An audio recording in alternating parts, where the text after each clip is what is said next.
ወወልድ ወመንፈስ ቅዱስ አሃዱ አምላክ አሜን። ብፁዕ አቦና አቡነ ዮሐንስ ሳልሳይ ናይ ቅዱስ ፍሬምናጦስ አባ ሰላማ ከሳቴ ብርሃን መንፈሳዊ ኮሌጅን ናይ ቅዱስ ሚካኤል ካቴድራል ቤተ ክርስቲያንን ሊቀ ጳጳስ ክቡር ወላዲና መጋቤ ምስጢር ፍስሐ ጽዮን ደመወዝ ናይ ኮሌጅና ዲን ክቡር መምህር መንግስቱ አይጠገብ ናይ ኮሌጅና ምክትል አካዳሚክ ዲን ክቡር ወላዲና መምህር እንቋ ባህሪ ክቡር ወላዲናን ሓውናን መጋቤ ሐዲስ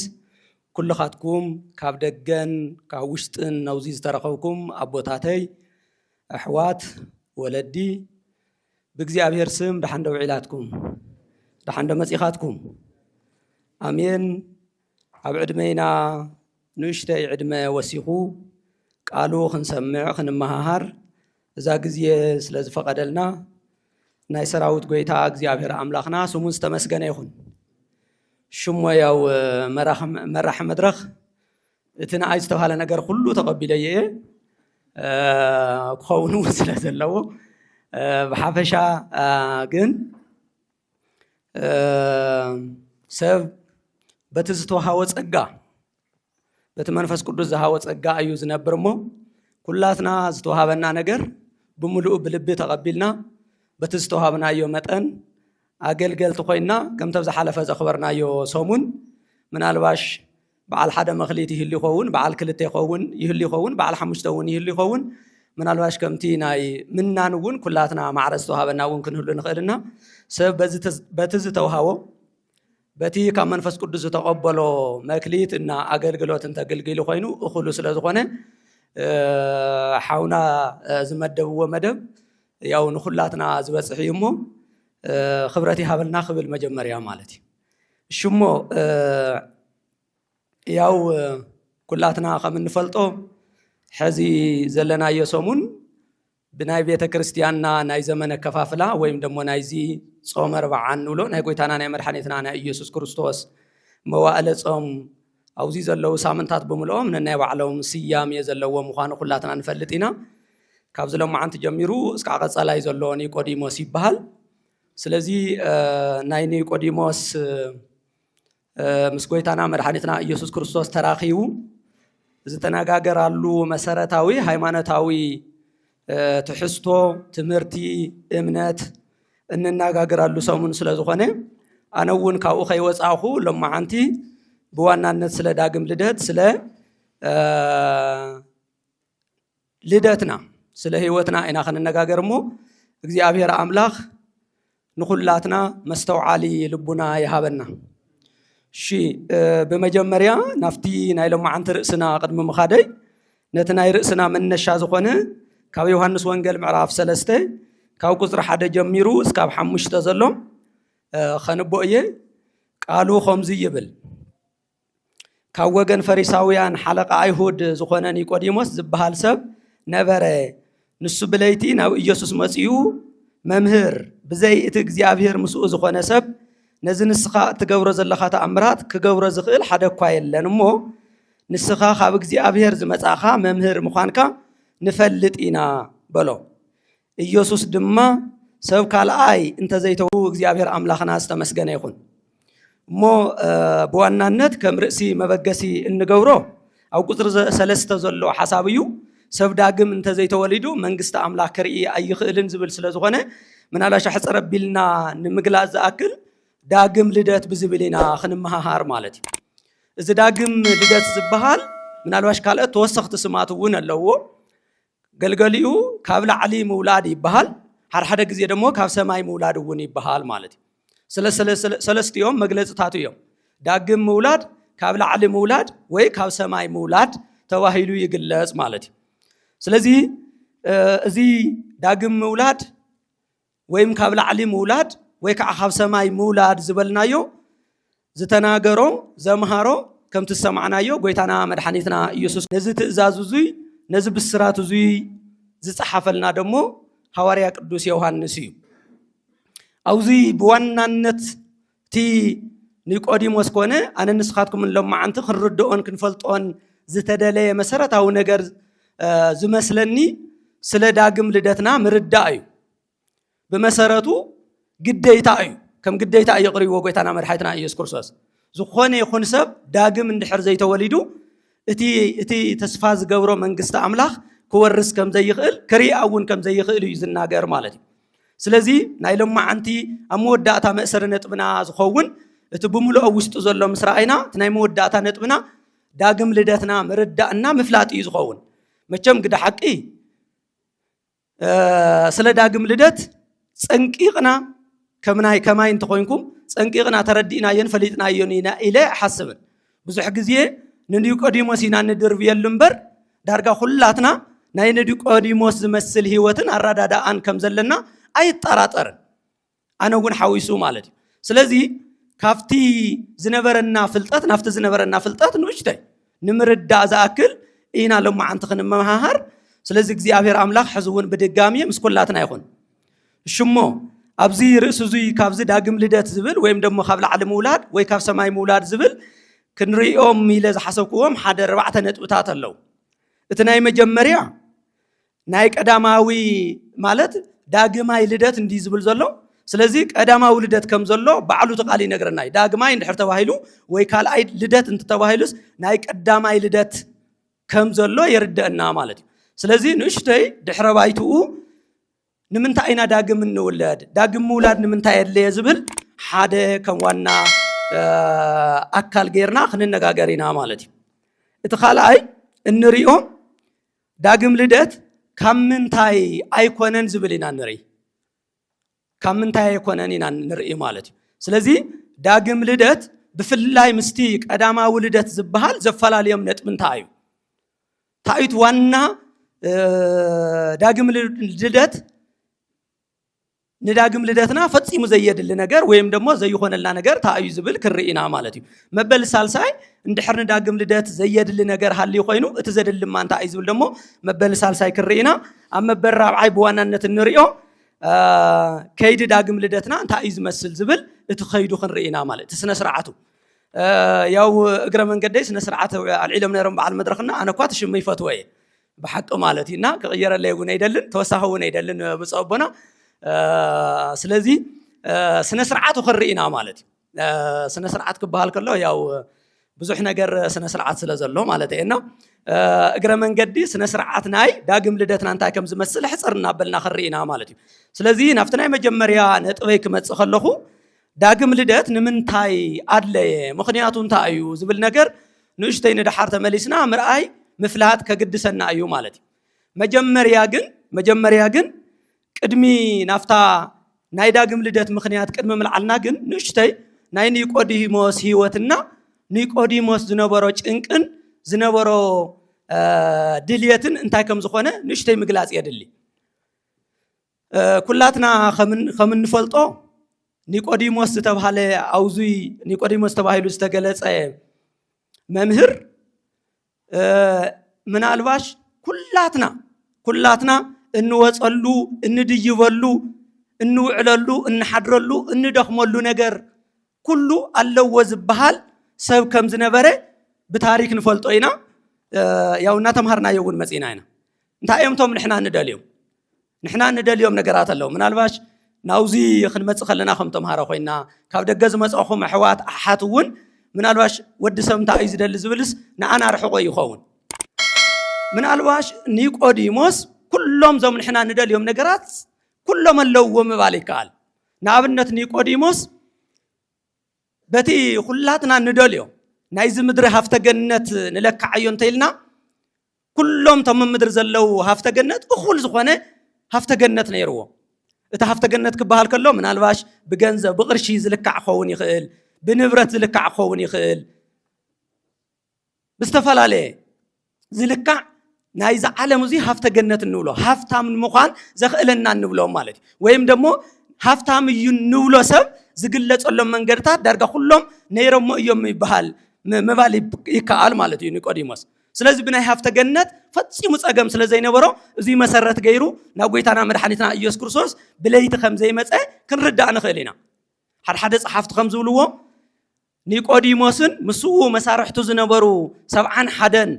ናይቲ ናይ አይሁድ ፍርድ ቤት ዝመርሑ ዝነበሩ 71 ፈሪሳውያንና ሰዱቃውያን ሊቃውንት ዝበሃሉ ብናይ እግዚአብሔር ሲመት ደሞ አማልክት አንቱም ዝተባሃሉ ዮሐንስ ወንጌል ምዕራፍ 10 ቁጥር 34 ክነንብብ ከለና ጎይታና መድኃኒትና ኢየሱስ ክርስቶስ አፍቲ ጽሑፍኩም እኮ አፍቲ ሕግኩም እኮ አማልክት አንቱም ዝብል ጽሑፍ ለይሉ ዝጠቀሶም በዋናነት ናአቶም ይነሩ ኒቆዲሞስ እውን ነቶም ሽዑ ዝነበሩ ፈሪሳውያንና ሰዱቃውያን በዋናነት አፍቲ ፍርድ ቤት ኮይኖም ናይ ፍርድ ዝህቡ ዝነበሩ ማለት እዩ ስለዚህ በገንዘብ መልክ ይለካዕተ ዝበሃል በሃፍተ ገነት እዚ ምድር ዙ ይለካዕተ ዝበሃል ኒቆዲሞስ ምናልባሽ ሕዚ ኣብዚ ምድርና ኳስ ክንድናቱ ደሞ ዘለዎ ሰብ ዘሎ ይመስለን እና ሓደ ጸሓፍታ ይብል አር ሓደ ጸሓፍ አይኮንም ብዙሓት ተስማዕምዑ እዮም ሓደ ናይቲ ቤት ፍርዲ ሸንጎ በዓመት ከባቢ 3 ሚሊዮን ዝኣክል ኣታው ከም ዝነበረ ይእመን በቲ ግዜ ንሱ ቅድሚ 2018 ዓመት 3 ሚሊዮን ክንደይ ገንዘብ ከም ዝኸውን ሕሰብዎ ብጣዕሚ ሃፋትም እዮም ነይሮም ብገንዘብ ሕዚ ከም መሓላልፎ ዝደለይኹ ነጥቢ ሓደ ነጥቢ እዩ እዚ ንሕና ናብ እግዚአብሔር ክንመጽእ ከለናሲ ናብ ክርስቶስ ክንመጽእ ከለናሲ ታዩ መሰረትና ምናልባሽ ናይ አብርሃም ማስለው ሃይራርኪ ተስታውስዎ እዮም ከምቲ ጎይታና መድኃኒትና ኢየሱስ ክርስቶስ ኣብ ማቴዎስ ወንጌል ምዕራፍ 6 ኣብ ሉቃስ ወንጌል ምዕራፍ 12 እንመሃሮ ማለት መሰረትና ናብ ክርስቶስ ክንመጽእ ከለና ናብ ቤተ ክርስቲያን ክንመጽእ ከለና መጀመርያ ክንቅድሞ ዝግበአና እንታይ ከም ዝኾነ ጎይታና መድኃኒትና ኢየሱስ ክርስቶስ ህሱ መንግስቶ ወጽድቆ ወእምድህርየሁ ይትወሰከኩም ኢሉ እቲ ምድራው ዝኾነ ሃፍተ ገነት ብኻልኣይ ደረጃ ክንሰርዖ ከም ዘለና ነጊሩና ማለት እዩ ምክንያቱ ናፍቲ ናይ ለማዓንቲ ርእስና በዋናነት ክኸይድ ስለ ዘለለይኹ እየ ስለዚ ኒቆዲሞስ ናብ ጎይታና መድኃኒትና ኢየሱስ ክርስቶስ ዝመጸሉ ምክንያት ሃፍተ ገነት ንምርካብ አይነበረ እኹሉ ነይሩ ካሊ ምናልባሽ ኩላትና እንምነዮ ስልጣን ምርካብ እዩ ኒቆዲሞስ እውን እኹል ዝበሃል ስልጣን ነይርዎ ምናልባሽ ልዕሊ ኣብቲ ናይ ቤት ፍርዲ ኣብቲ ናይ አይሁድ ፍርድ ቤት ካብ ምስራሕ ንላዕሊ ስልጣን ዝነበረ ይመስለን ምናልባሽ ሓንቲ ስልጣን ነይራ እንተ ኮይናትሉ ክረኽባ ዝኽእል ማለት እሳ ናይ መንያ ናይ መንያንሳ ምናልባሽ ናይ ቀያፋ ቦታ ካሊ እኹል ልዕሊ ቀያፋ የለን ልዕሊ ቀያፋ እግዚአብሔር እዩ ዘሎ ስለዚ ብስልጣን ደረጃም ካልኣይ ዝበሃል ሰብ እዩ ኒቆዲሞስ ስለዚ እኹል ስልጣን ነይርዎ ስለዚ ስልጣን ብምድላይ እውን ናብ ጎይታና መድኃኒትና ኢየሱስ ክርስቶስ መጽኡ ኢልና ክንሓምዮ ንኽእልን በዚ እኹል ዝኾነ ስልጣን ስለ ዝነበረ ንሕና ናብ ቤተ ክርስቲያን ክንሕቆፍ ከለና ናብ ጎይታና መድኃኒትና ኢየሱስ ክርስቶስ ክንመጽእ ከለና እንታይ መሰረት ገይርና ኢና ንመጽእ ዝብል ነገር ዘርድአና እዩ ኒቆዲሞስ ነዚየ ይመጸን ንስልጣነ ይመጸን ከም ዝብለኩም ዘለኹ እኹል ስልጣን ነይርዎ ብስም ደረጃ እውን አምላኽ ዝበሃል ደረጃ ነይርዎ ምንም እኳ እንተ ዘይሰርሕሉ ማለት እዩ ጎይታና መድኃኒትና ኢየሱስ ክርስቶስ እቲ ኣብ ሕግኹም እኮ አማልኽቲ ተባሂሉ ተጻሒፉ እዩ ዝበሎ መዝሙር 86 ዘሎ ጠቒሱ እዩ ኣብ መዝሙር 86 ደሞ እቶም አማልኽቲ ዝተባሃሉ በቲ ዝተባሃልዎ ዘይሰርሑ ስለ ዝነበሩ ወቃሳ ይቐሪብሎም ዘሎ ብትክክል ዘይፈርዱ ስለ ዝነበሩ ማለት እዩ ስለዚ ግን አምላኽ ዝበሃል ናይ ማዕረግ ዝተዋሃቦ በዓል ስልጣን ነይሩ ማለት እዩ እቲ ሳልሳይ ኒቆዲሞስ ዝነበሮ ምናልባሽ ኩላትና ንደልዮ ሕዚ እውን ህርፍ እንብለሉ ሰብ ክሰግደልናን ከልዕለናን ከኽብረናን ንደልዮ ካብ ሰብ ክንረኽቦ ንደሊ ክብሪ እውን ነይርዎ እዩ ብሰብ ዝተኸበሩ እዮም ነይሮም ተስታውስዎም ኢኹም ከም ሐዋርያ ቅዱስ ጳውሎስ ዝበሉ ሐዋርያ ቅዱስ ጳውሎስ ኣብ ፊልጵስዩስ ከም እነስታውሶ ኣነ ካብ ፈሪሳዊ እየ ብብሉይ ኪዳን ካብ ዝርከብ ጽድቂ ቁፅሪ 1 ክስራዕ ዝኽእል እየ ካብ ዓልየት እውን ብንያማዊ እየ ይብል ነይሩ ምንም እኳ ኒቆዲሞስ ምናልባሽ ከም ሐዋርያ ቅዱስ ጳውሎስ ብሉይ ኪዳንን ሐዲስ ኪዳንን ክልቲኡ ተዓሪቑ መምህርና አንቶ ተሓደ ዘውፅኦን ዘሳደዶን ከይኮነስ ብናይ ቤተ ክርስቲያና ቋንቋ ብሉይ ኪዳንን ሐዲስ ኪዳንን ኣስማዕሚዓ ቤተ ክርስቲያን ትነግረና እቲ ኣብ ብሉይ ኪዳን ዘሎ መንፈስ በሐዲስ ኪዳን ተገሊጹ ኢላ ሐዲስ ኪዳን ናይ ብሉይ ኪዳን መንፈስ እዩ ወይም ደሞ ከም ኩላትና ንብሎ አማናዊ እዩ ትይጽላለት ክኸውን ከሎ ማለት እዩ ስለዚህ ከምቲ ጎይታና መድኃኒትና ኢየሱስ ክርስቶስ ኣብ ማቴዎስ ወንጌል ምዕራፍ 5 ቁጥሪ 17 ተዘማሃሮ ኣነ ኦሪትን ነቢያትን ክፍጽም እምበር ክስዕረ ይመጻኹን ኢሉ ኣስማዕሚዑ ሰሪሑ ፈጺሙ እዩ ነጊርና ማለት እዩ ስለዚህ ናይ ክርስቶስ ደቀ መዛሙርት ክንከውን ከለና ናይ ክርስቶስ ተማሃሮ ክንከውን ከለና ብሉይ ኪዳንን ሐዲስ ኪዳንን ክልቲኡ ኣስማዕሚዕና ብደንብ ገይርና ኣጸጺና ኣፈላለዩን ሓድነቱን ኣስማዕሚዕና ኢና ንኸይድ ማለት እዩ የስተኻኸለይኩም ዘለኹ ይቅርታ መምህረይ ማለት እዩ ከምኡ ተባሃለኦም ንምባል እየ ሽዶ እሲ ስለዚ ብጣዕሚ ዝተኸበረ ሰብ ዘኽብሮ እዩ ነይሩ ስለዚ ኸይን ውሕልኩም ኣብ ናይ ቆዲሞስ ከይንውድኦት ግዜና ስለዚ እንታይ ማ እዩ ነይሩ ጭንቁ ኒቆዲሞስ እንድሕር ሃፍተ ገነት ነይሩዎ ኮይኑ ስልጣን እንተ ነይሩዎ ኮይኑ ብሰብ ዝተኸበረ እንተ ነይሩ ኒቆዲሞስ ዝመፀሉ ምስጢር ኣብ ውሽጡ ዝነበረ ዘይተመለሰ ሕቶ ብኣግባቡ ክንርድኦን ክንፈልጦን እዩ ዝግበአና ምክንያቱ ንሱ የውዚ ኮፍ ኣቢልና ዘሎ ንሕና እውን ምናልባሽ እታ ውሽጡ ዝነበረት ነገር እንድሕር ዘይፈሊጥናሉ ሓደ ግዜ ክንሓምዮ እውን ንኽእል ብዘይኮነ ነገር እውን ክንርድኦ ንኽእል ማለት እዩ ስለዚ እንተነኣሰ ዞም ሰለስተ ዝበልክዎም ነገራት ኒቆዲሞስ ምናልባሽ ዘልይዎ ነገራት ኮይኖም ኣይስምዑንና ኣይ ማለት እዩ እንታይ ማ እዩ ነይሩ ፀገሙ ምክንያቱ ብሉይ ኪዳን ዝነበረ ሓሳብ ብዙሕ ግዜ የንዎ እዩ ይፈልጦ እዩ ግን ከምቲ ሕዚ ነውግዖ ዝነበርና መንፈሱ ግን ኣይተረድኦን ዳሓረፍቲ ዝርዝር ከምፆም እየ ንኣብነት ምስ ኒቆዲሞስ ክነጋገር ከሎ ጎይታና መድሓኒትና ኢየሱስ ክርስቶስ ስለ ዳግም ክናገሮ ከሎ ብዋናነት ኒቆዲሞስ ብዝፈልጦ መንገድን ብዝተምሃሮን ብዘንብቦን መሰረት እዩ ዝናገሮ ዘሎ ምክንያቱ ኒቆዲሞስ ስለ ዳግም ልደት ኣብ ብሉይ ኪዳን ነፍቶም ትንቢታት ይፈልጥ እዩ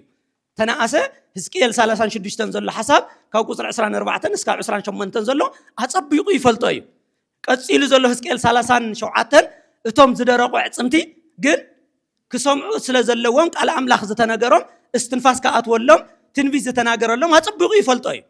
እዙይ ግን እንታይ ማለት እዩ ብኸመይ እዩ ዝፍፀም ኣበ እዩ ዝፍፀም እንታይ እዩ ምስጢሩ ግን ምናልባሽ ኒቆዲሞስ ርሑቕ ነገር ይመስል ማለት እዩ ኣብ ውሽጡ ዝነበረ ዝመላለስ ፀልማት እውን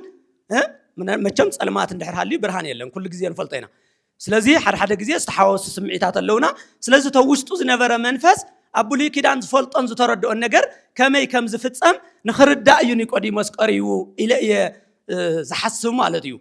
ብሓፂር ቋንቋ ምናልባሽ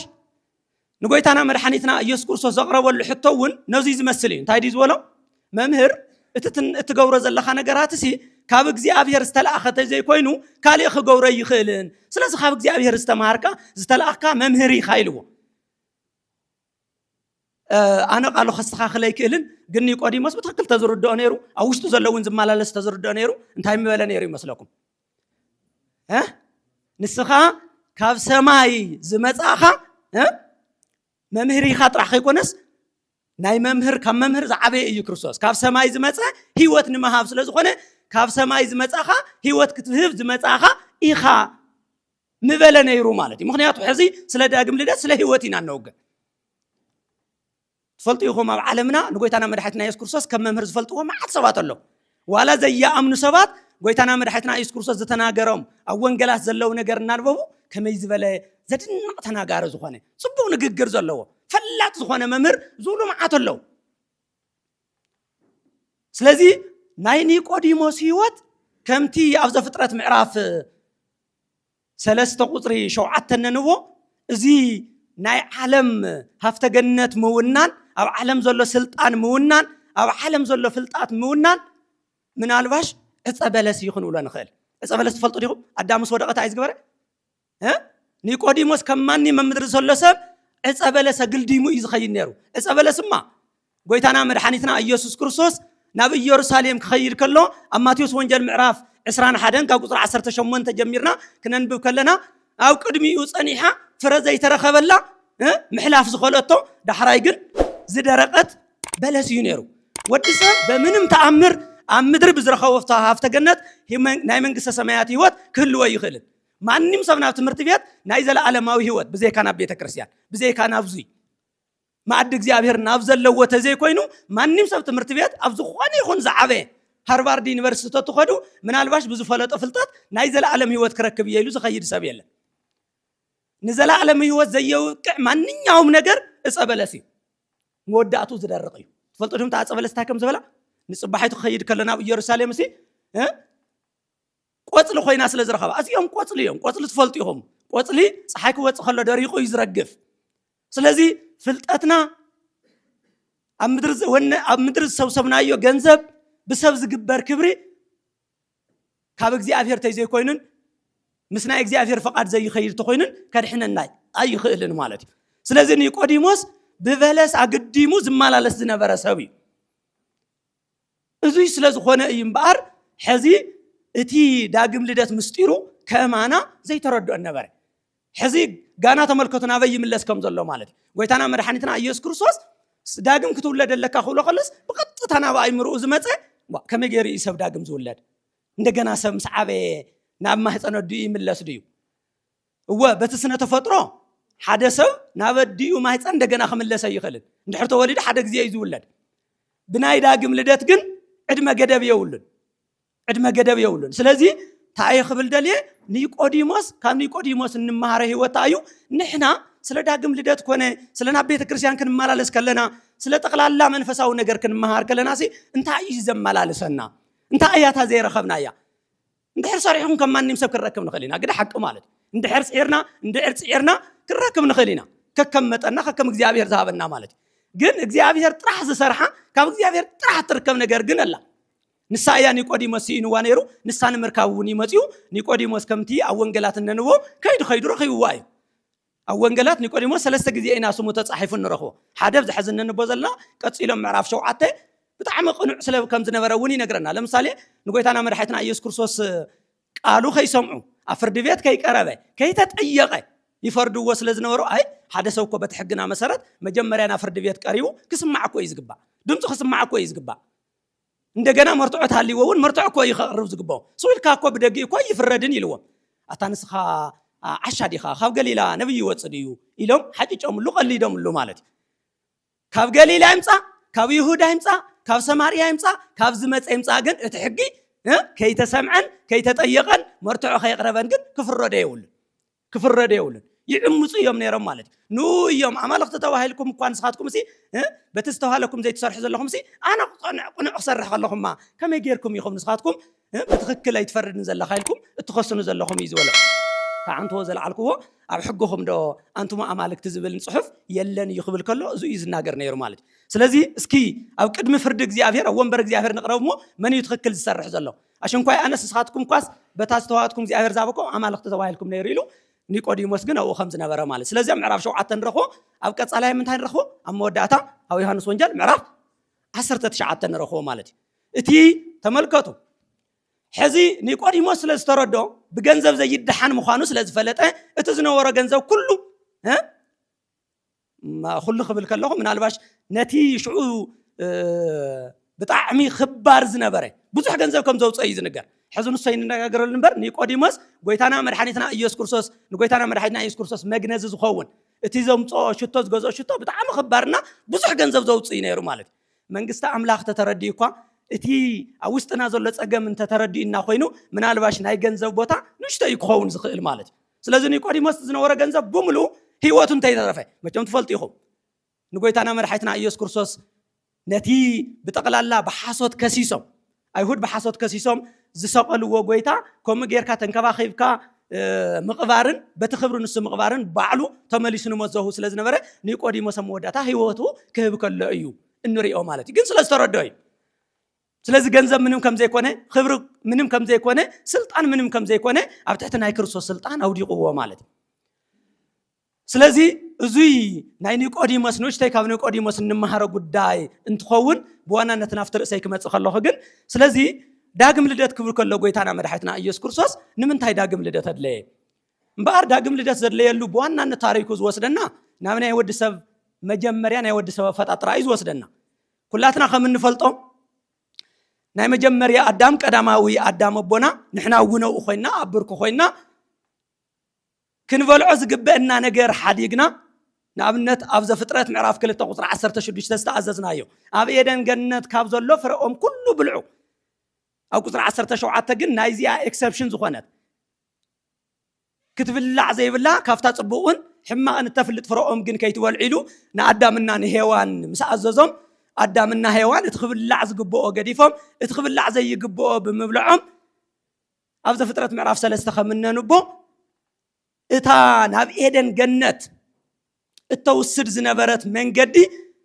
ብሰይፊ ብዝተዓጠቑ ክልተ ችሩቤል ምክንያቱ ቸሪብ ማለት ያው መምህር መጋቤ ምስጢር ነውዚ ዕብራይስጥ ኣምሂሮም ኮይኖም ዝኾኑ ክልተ ከም ዝነበረ እዩ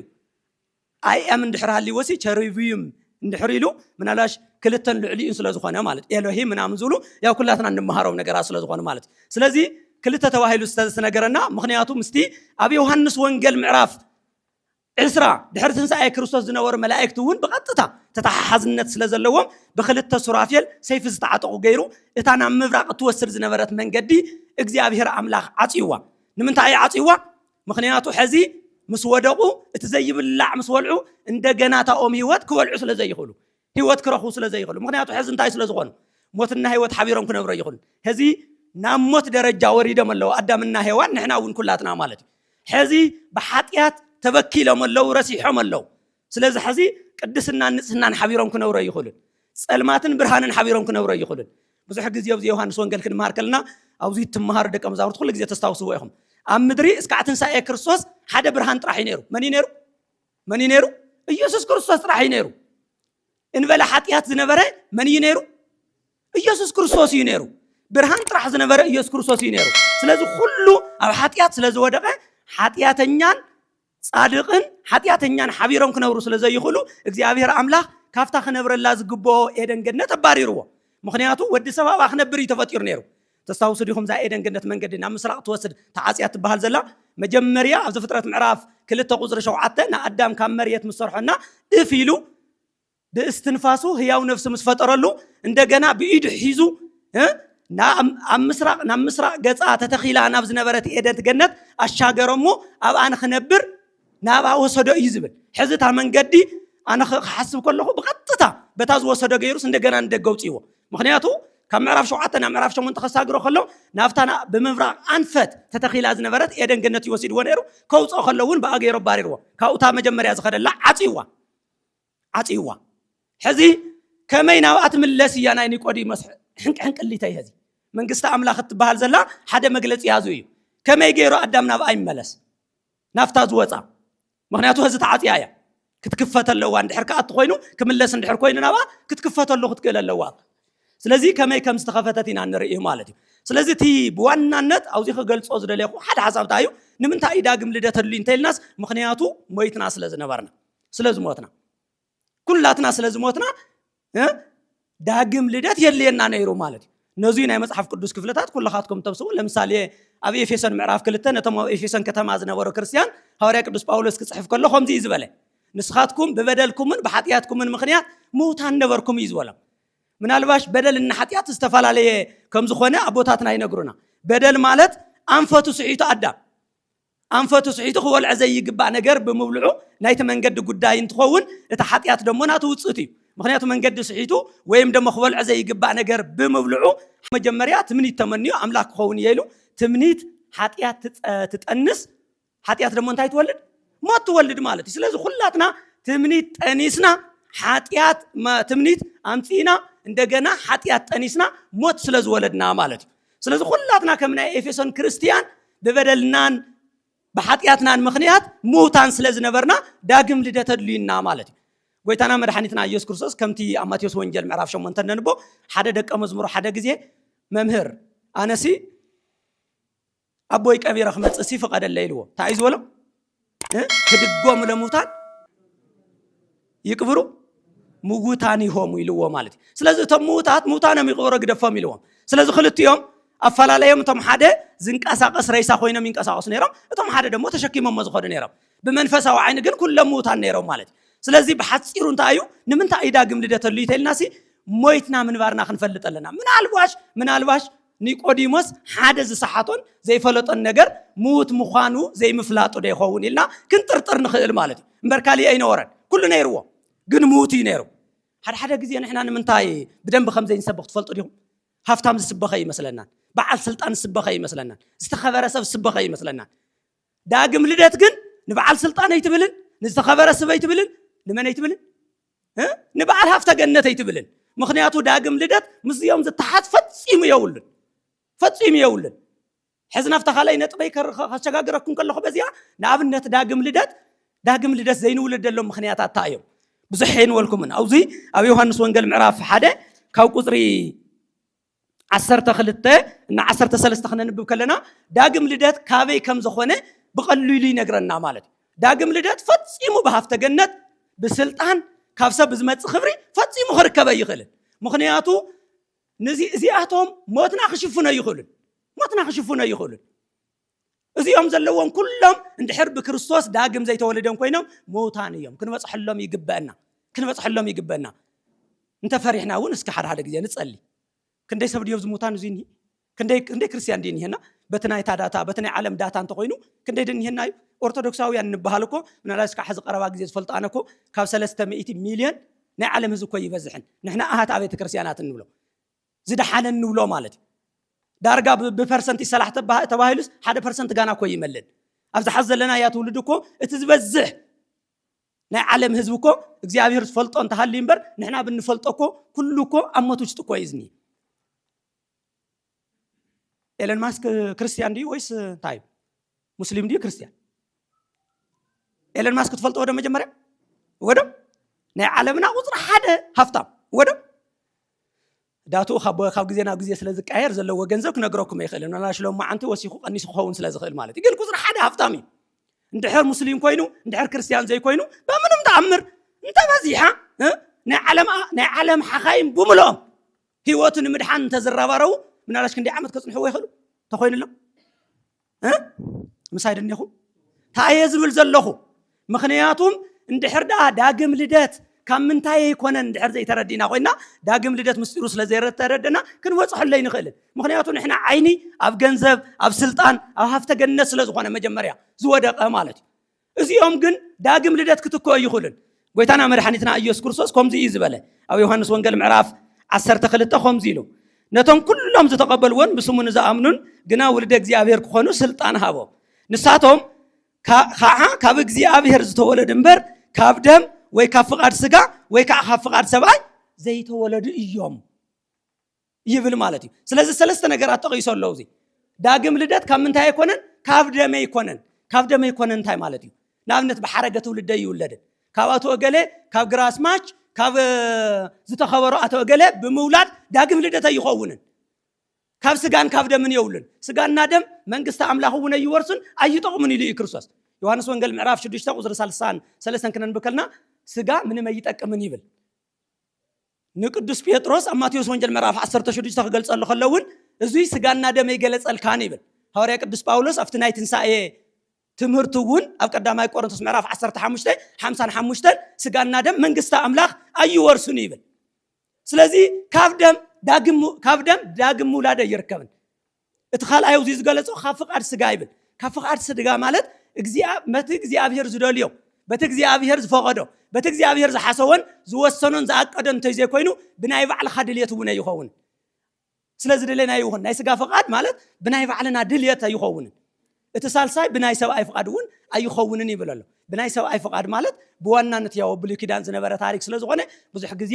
እቲ ውሳኔ ዝህብ ብናይ ሰብ ውሳኔ ኣይኸውንን ማለት እዩ ብሓፈሻ ግን ጥቕልል ከብል ከለኹ ዳግም ልደት ካብ እግዚአብሔር ጥራሕ ዝዋሃብ እዩ ነዚ እኮ እዩ ካብ ላዕሊ እዩ ካብ ሰማይ እዩ ዝበሃል ማለት ተኻለት ስማት ዝበልኩሞ መጀመርያ ሲ ካብ ላዕሊ ማለትማ ካብ እግዚአብሔር ማለት እዩ ካብ ሰማይ ማለት ብናይ ዕብራውያን ብዙሕ ግዜ ፀዋውዓ እዩ ማቴዎስ ወንጌል ክነንብብ ከለና ብዙሕ ግዜ ማቴዎስ ክጽሕፍ ከሎ ስለ እግዚአብሔር ሰማይ እዩ ዝብል ንምንታይ ከም ዝኾነ ትፈልጡ ዲኹም ምኽንያቱ ኣይሁዳውያን እቲ ኣብ ዘጸአት ምዕራፍ 20 ዘሎ ኣይትጸውእ ስም ኣምላክ ከበከንቱ ዝብል ብደንብ የኽብርዎ ስለ ዝነበሩ እግዚአብሔርን ካብ ምጽዋዕ ሰማይ ኢሎም ንእግዚአብሔር ምጽዋዕ ቀረበኦም ስለ ዝነበረ ናይ ክብሮ ስለ ዝነበረ እዩ ስለዚ ካብ እግዚአብሔር እዩ ይብለና ኣሎ ዳግም ልደት ካብ እግዚአብሔር ጥራሕ እዩ ስለዚ ብዝኾነ ይኹን መለክዒ ዳግም ልደት ካብ እግዚአብሔር ወጻኢ ክኸውን ይኽእል ካብ ላዕሊ እዩ ካብ ሰማይ እዩ ማለት ስለዚ ዳግም ልደት እንታይ ይኮነን ካብ ደም እውን ይኮነን ካብ ፍቃድ ስጋ እውን ይኮነን ካብ ፍቃድ ሰብኣይ እውን ይኮነን ካብ ምንታይ ማዩ ናብ ሰልሳይ ነጥብ ይሓልፍ ኣለኹ ካብ ምንታይ ማዩ ካብ ምንታይ ከም ዝኾነ ጎይታና መድኃኒትና ኢየሱስ ክርስቶስ ኣብዚ ኣብ ዮሐንስ ወንጌል ምዕራፍ 3 ቁጽሪ 5 ነጊርና ኣሎ ብሓቂ ይብለካ ኣለኹ ሰብ ካብ ማይን ካብ መንፈስ ቅዱስን እንተዘይተወሊዱ መንግስቲ ኣምላኽ ተኽገብረ ይኽእልን ከኣቱን ክርያነ ይኽእልን ክልቱ እዩ ከኣቱ እውን ይኽእልን ተዚኣቱ ደሞ ይርያ ምሳይ ደኹም ምክንያቱ እዩ ንቅድም በቀደም ሰዓብ ደረጃ ምእታው ስለዚ እንተዚኣቱ ስለ ዘይርያ ከኣቱ እውን ይኽእልን ክርያ እውን ይኽእልን ስለዚ ታክገብር ኣለዎ ካብ ኒቆዲሞስ ፈተወ ጸለ ካብ ምንታይ ክውለድ ኣለዎ ካብ ማይን ካብ መንፈስ ቅዱስን ክውለድ ኣለዎ ምናልባሽ ተስታውሲኹም ኣብ መጽሓፍ ቅዱስ ብጣዕሚ ካብ ዘከራኽሩ ብፍላይ ምስ ፕሮቴስታንትን ንብሎም ኣሕዋትና ብጣዕሚ ካብ ዘከራኽሩ ኣውዚ ኣብ ዮሐንስ ወንጌል ምዕራፍ 3 ቁጥሪ 5 ዝተናገሮ ካብ ማይን ካብ መንፈስ ቅዱስን ዝብል ብፍላይ ስለ መንፈስ ቅዱስ ብዙሕ ክርክር የለን ካብ ማይ ዝብል ግን እንታይ ማለት እዩ ዝብል ብዙሕ ግዜ ዘከራኽር ነገር እዩ ሕዚ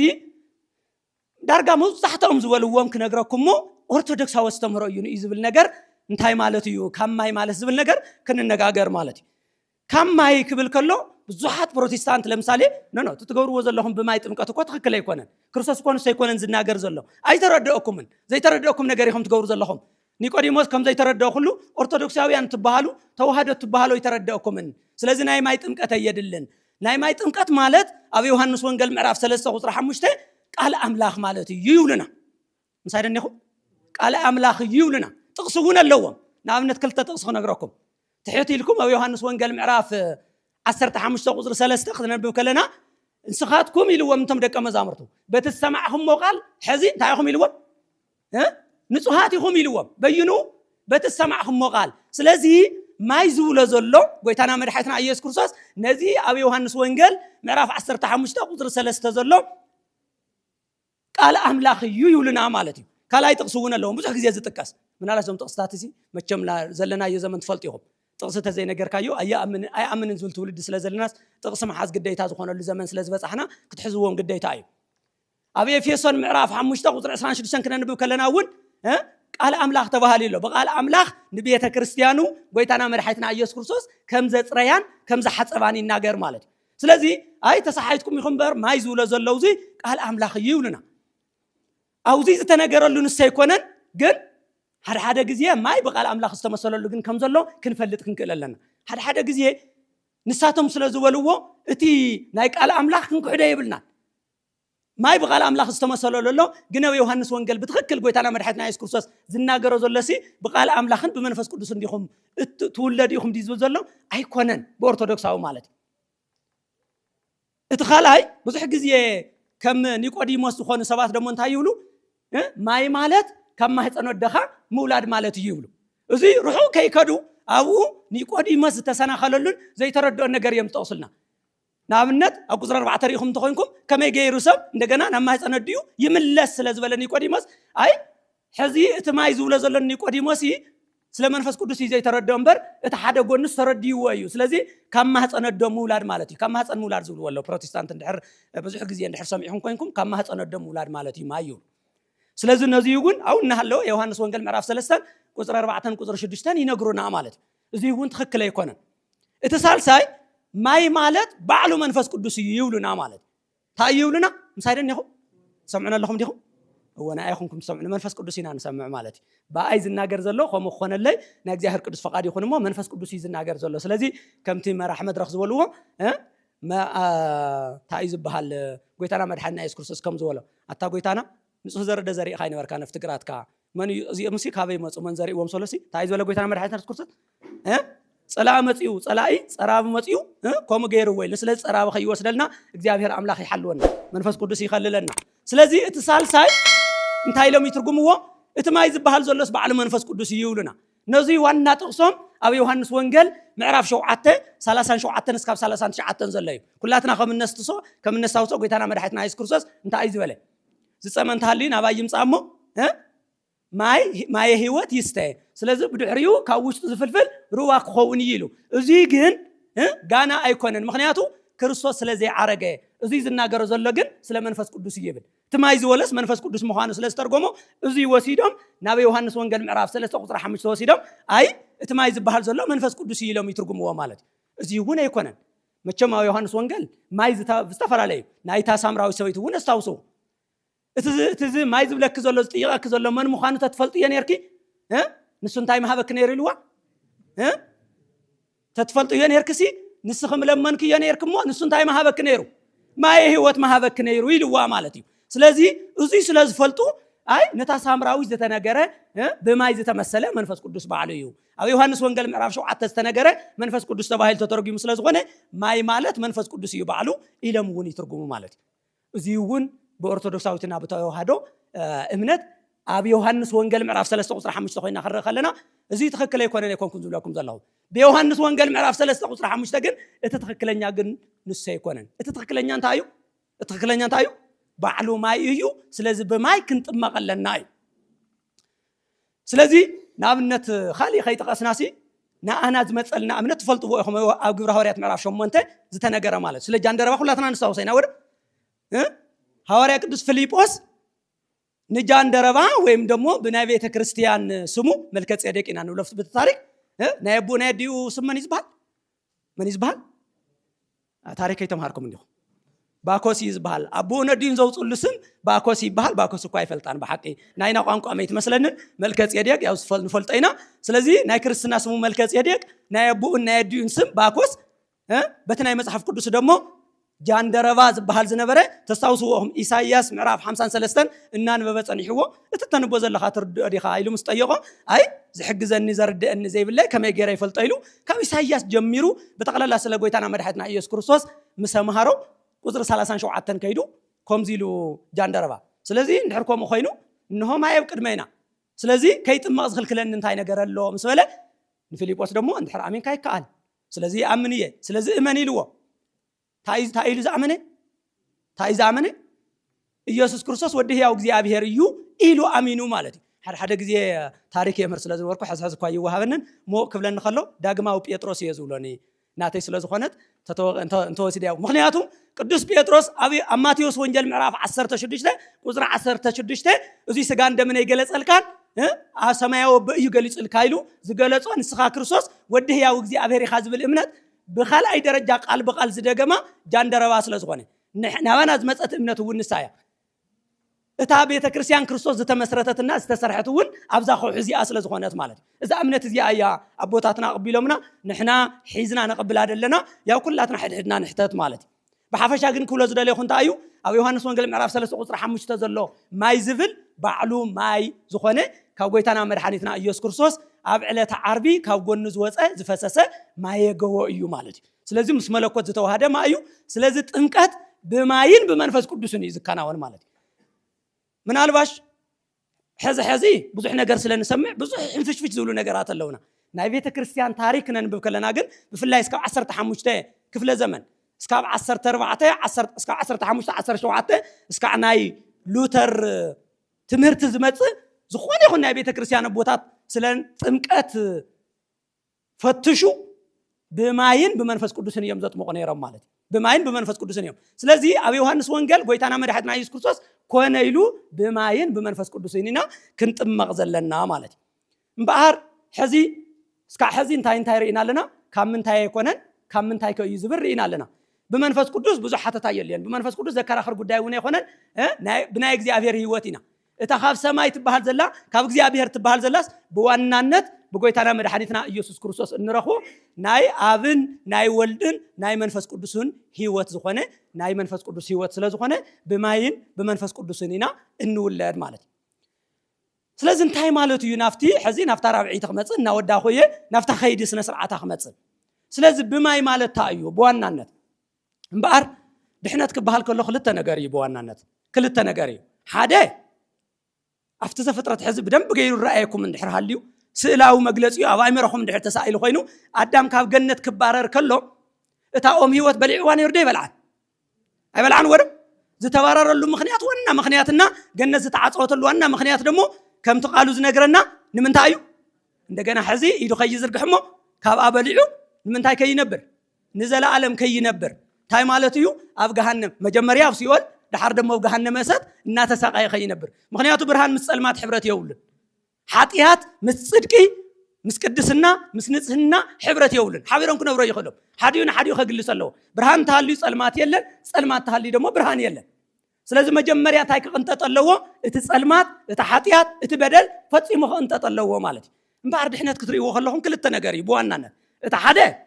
መጀመርያ በሰንከ አዳም ምኽንያት ዝመጸ በደልና ሓጢያት መጀመርያ ምሕጻብ ቀጽሉ ኦም ህይወት ምብላዕ ምሳደነኹም ህይወት ምብላዕ እምበአር እዚኣ ኒቆዲሞስ ይፈልጣ ነይሩ እዩ ሕዝና ብሉይ ኪዳን ክወስደኩም ሓንቲ ጥቕሲ ጥራሕ ክጠቅስ ኣብ ሕዝቅኤል 36 ካብ ቁጥሪ 25 ክነንብብ ከለናሲ ቁጥር 24 እውን ተማልዋ ኢኹም ምኽንያቱ ክምልሰኩም እዩ ዝብል እግዚአብሔር ቃል ኪዳን ከኣትኸሎን እስራኤላውያን ክምልሰኩም እዩ ዝብሎ ናምንታይ እዩ ዝምልሶ ምሳደኒኹም ናብ ከነኣነ ይኮነን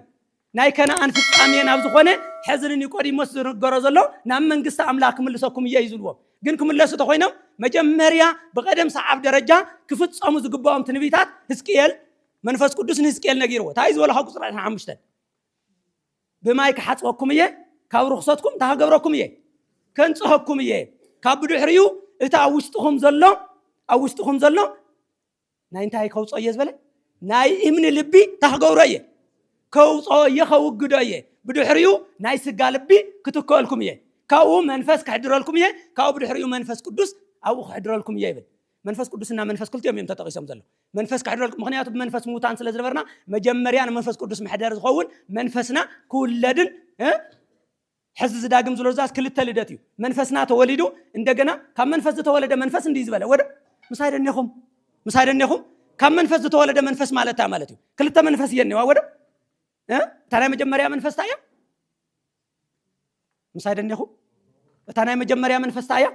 ናይና መንፈስ ተኻለይቲ መንፈስ ታያ ናይ መንፈስ ቅዱስ መንፈስ ስለዚ ሰብማ መግለጽ እዩ ሰብ እንታይ ይባሃል ተይልኩም እሲ ካብ መንፈስ ዝተወለደ መንፈስ እዩ በቃ ኦሬዲ ተወዲ በርባዕተ ነጥብ ዝተዓጸወ ካብ መንፈስ ዝተወለደ መንፈስ እዩ ካብ ስጋ ተኮይን ደሞ ስጋ እዩ ካሊ መግለጽ የውልን ስለዚ ታይልዎ መጀመርያ ክሓጽወኩም እየ ካብ ርኽሰትኩም ክሓጽወኩም እየ ናይ መጀመርያ ደረጃ እዩ ምኽንያቱም ለስ ተኮይኖም ቀጺሉ بقدم صعب نشتي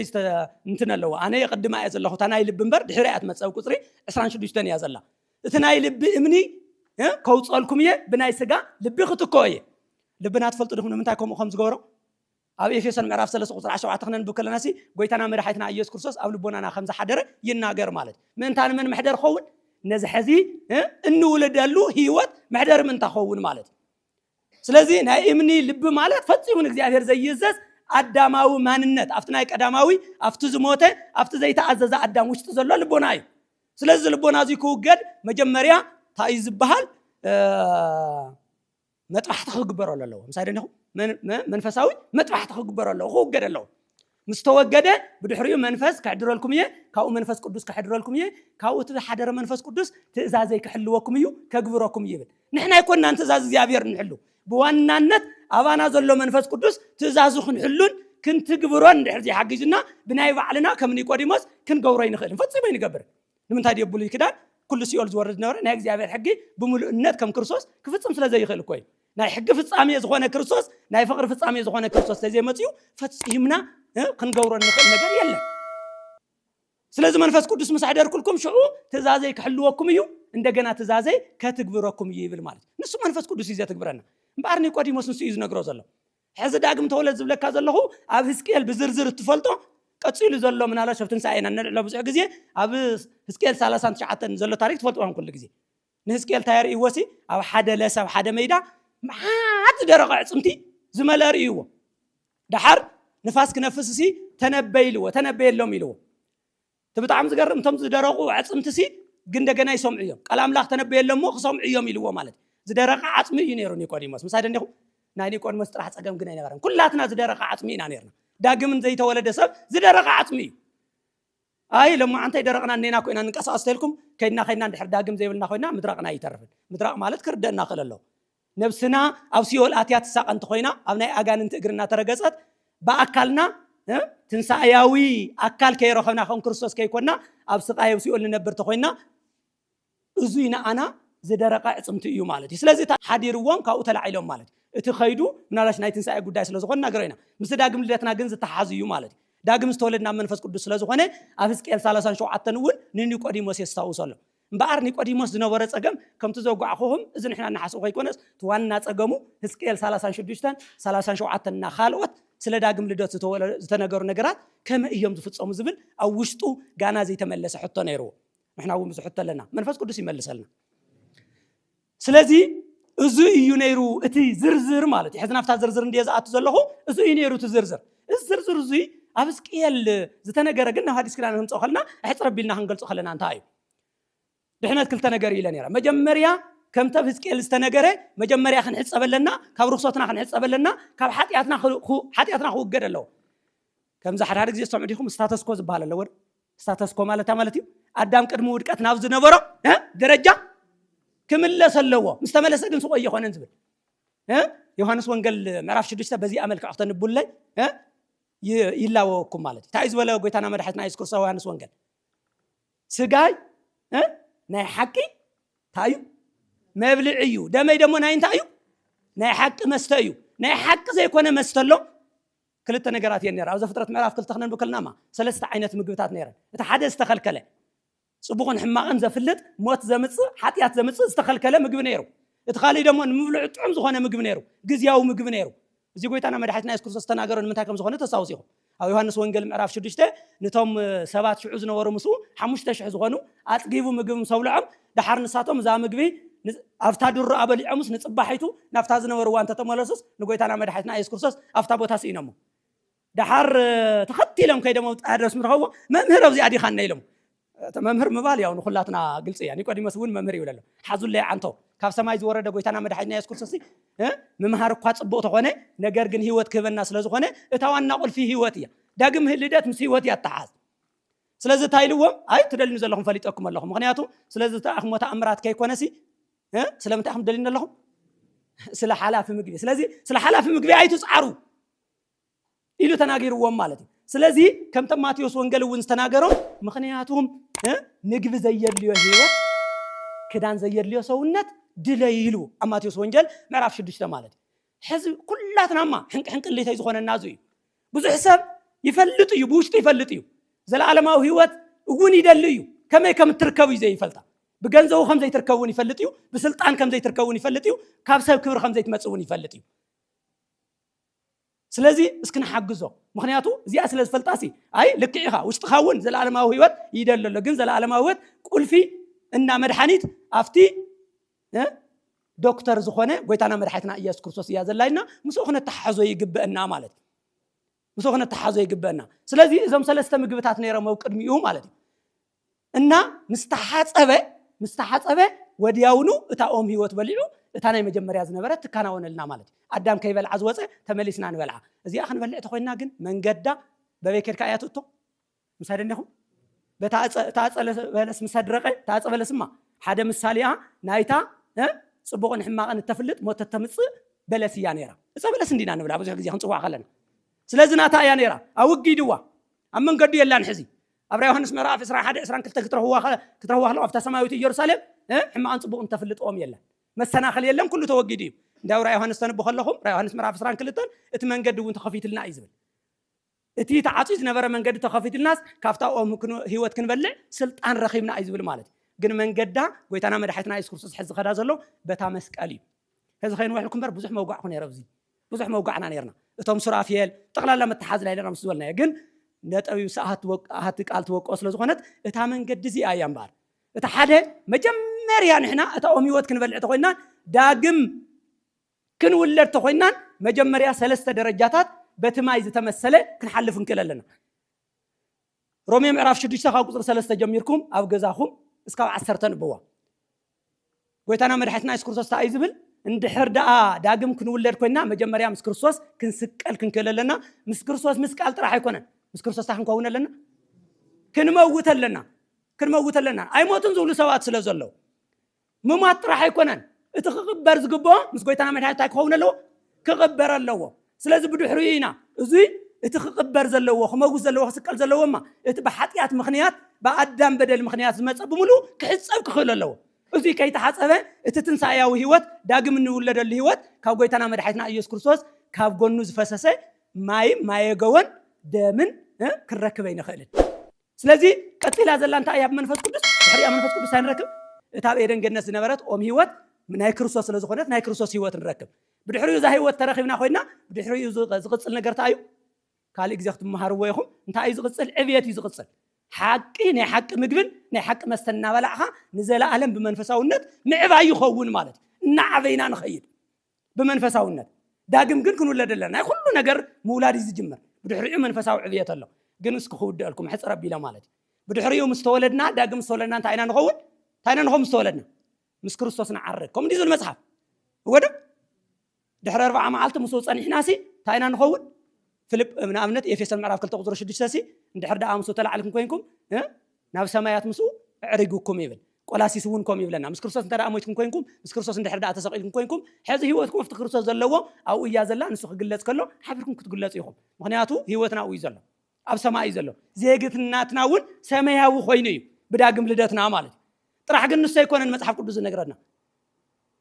راح أبي ما نجزي أفير مس كريستوس مقماتنا راح يكونس ناي كريستوس زخونه كله ورثتهم زخون ناي نقرنا خبرنا أملاخ يكون بداقم لدتنا كله ورثت غيرنا رومي معرف شو من توتر 10 ساعات تخنن بكلنا قوم زيبل نجزي أفير ورثتيهم لكريستوس دمون تاعهم موارثتيهم كل ورث زغورا كريستوس لزخونه عند حرد أداقم توليدنا اتنين يقدموا تنغرو بتفكر تردينا انت خوينو ناي እግዚአብሔር ነገር ምስ እግዚአብሔር ምስ ጎይታና መድኃኒትና ኢየሱስ ክርስቶስ ወረስት ንኸውን ከምቲ ኣብ ካልኣይ ጴጥሮስ ምዕራፍ 1 ቁጥር 4 ዝተነገረ ናይ መለኮት ተኻፈልት ንኸውን ስለዚ ብዳግም ልደቱ እዚ ኩሉ ዝርከብ መጀመርያ ክንውለድ እንከለልና ስለዚ ዛዳግም ልደቱ ትባሃል ዘላ በዋናነት ናይ አብ ናይ ወልድ ናይ መንፈስ ቅዱስ ህይወት ምርካብያ እስከ አምላክ እግዚአብሔር አምላክና እዚ ግልጽ ልጸቢሉ እቲ ሸፋናና ነገር በሙሉ ግልጽ ልጸቢሉ እዛ ህይወት እዚ አረኺብና ኣብዛ ህይወት እዚያ ኣብዛ ኸውዕ እዚያ ተነዲቅና እንነብር ይግበረና ማለት ስለዚ እዚ እዩ እምበኣር እቲ ናይ ዳግም ልደት ምናልባሽ አንዊሕ ይመስለኒ ስለዚ እቲ ዝበልና የነገር ሁሉ እዚ ናይ ዳግም ልደትና ምስጢር ንኸረደና ናይ እግዚአብሔር አቦ ፍቅሪ ናይ እግዚአብሔር ወልድ ጸጋ ናይ እግዚአብሔር መንፈስ ቅዱስ ሕብረት ምስኩላትና ይኹን ንዝነበረና ግዜ ሁሉ እግዚአብሔር አምላክና ዝተመስገነ ይኹን